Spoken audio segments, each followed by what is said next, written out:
are listening to Fed Up America. Let's go.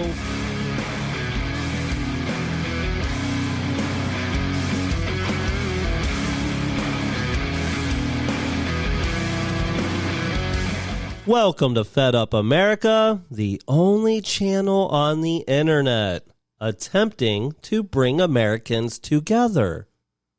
I am your host, Anthony Gerald. Today I want to talk about a major problem in our country. This problem is destroying American lives. It makes it harder for the average American to keep a roof over their families' heads, food in their children's stomachs, and affording the medication that may keep them alive. It makes commercial America richer at the cost of making most of us poorer. This problem, in my opinion, should be called legalized greed, but you may know it as inflation. When I moved back to Ohio in the mid to late 1990s, a Disney World ticket for a one-day pass was $40. Yes, $40. I thought, I can't wait to take my kids here one day. Now in 2025, I have to think about I will or not. Because a one-day ticket is now $200. $200! It took about 32 years for Disney to arrive at the $40 price. And less than 30 years later, it has gone up 5 times that amount. Disney World has become the most magical shakedown on earth. I mean, what's next? Disney having us followed around the park? If we aren't buying souvenirs, send the 7 dwarves to extort us? If that were to happen, I am turning Grumpy into the new Sleepy. I always found that little bastard annoying. I don't like smart shoppers. Look, I understand they have invested billions of dollars on their parks. I have 2 big problems with that philosophy, though. 1, they are rich and have billions to spend. Boo-hoo! 2, when they have recovered the money they have invested, the price does not come back down. So in the end, to me, it allegedly feels like a sleazy money grab playing on the dreams of the people that Disney seems to prey upon. This happens everywhere in America. Take the people for every dollar they have. Our government does nothing to stop this.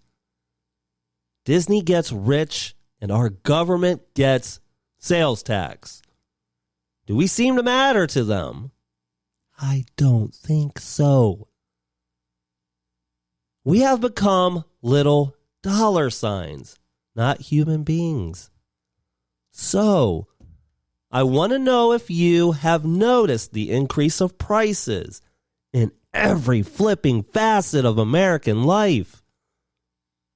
Everywhere I shop, whether it's at the grocery store, paying rent, or service provided to me, prices are increasing and more frequent than ever. Last week, I met a grandmother at the Walmart on Route 59. She held up 2 receipts, one from 2020, one from last month. Same groceries, double the price. She looked me in the eye and said, I used to feed my family. Now I ration hope. That hit me like Will Smith on Chris Rock. That's what inflation feels like. It feels like a slap in the face. Most of these companies can absorb whatever excuse they use that they pass on to the consumer.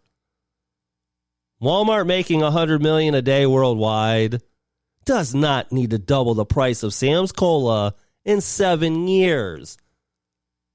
Yeah, I got my eye on you, Wally World. I see you. Can you believe that Twizzlers doubled in price in that same time frame? Why you got to take it out on my Twizzies, Wally? All joking aside, inflation is not just an economic term. It's a lived experience. It's the father in Kent skipping his own insulin so his daughter can't afford hers. It's the retired steelworker in Cleveland whose pension no longer stretches to cover the basics.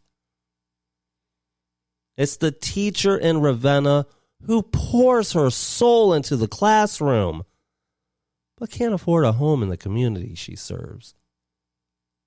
We are told this is the land of opportunity. But what opportunity is there when a single mother works 2 jobs and still can't afford rent? What freedom is there when seniors choose between medicine and meals? Let's be clear. Inflation is not an accident. It's not a mystery. It's the result of choices. Choices made in boardrooms, in back rooms, and yes, in Washington. Choices that prioritize profit over people, speculation over stability, and corporate gain over community growth. We've seen this happen before. In the 1970s, inflation surged while wages lagged. In 2008, Wall Street was bailed out while Main Street was sold out. And today, as billion-dollar companies post record profits, families in Portage County are rationing groceries and skipping dental visits. This is not just economic injustice. It's moral failure. Dr. Martin Luther King Jr. once asked, "What good is having the right to sit at a lunch counter if you can't afford a hamburger?" That question still echoes today. In every empty fridge, every skipped prescription, every family forced to choose between dignity and survival. But we are not powerless. We are not voiceless. We are not victims of fate. We are authors of change. We must demand transparency from our leaders. We must ask, why are prescription prices rising faster than inflation itself? Why are grocery chains hiking costs while reporting record earnings?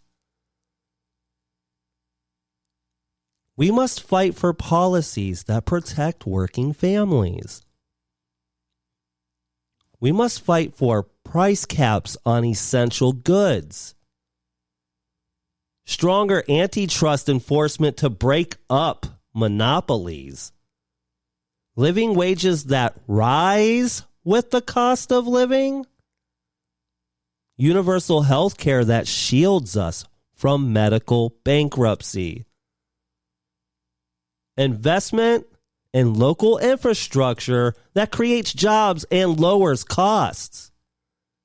Now, this obviously doesn't sound sexy to the government, as these policies barely get a head turn, but they sound very attractive to me. We need to remember that inflation doesn't just erode our wallets. It erodes our trust. Trust in institutions. Trust in leadership. Trust in the promise that hard work should lead to a decent life. Let us tell the story of an America where neighbors share meals and ride out storms together. Let us be the generation that says, enough of the excuses, enough of the greed, enough of the silence. We deserve better. We demand better. We will not be defined by rising prices.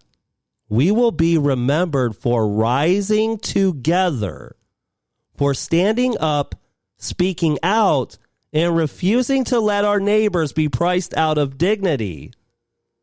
Inflation may be a crisis, but our response, our unity, our courage, our compassion can be a movement for fairness, a movement for dignity, a movement for economic justice.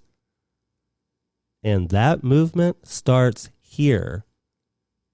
It starts now. It starts with us.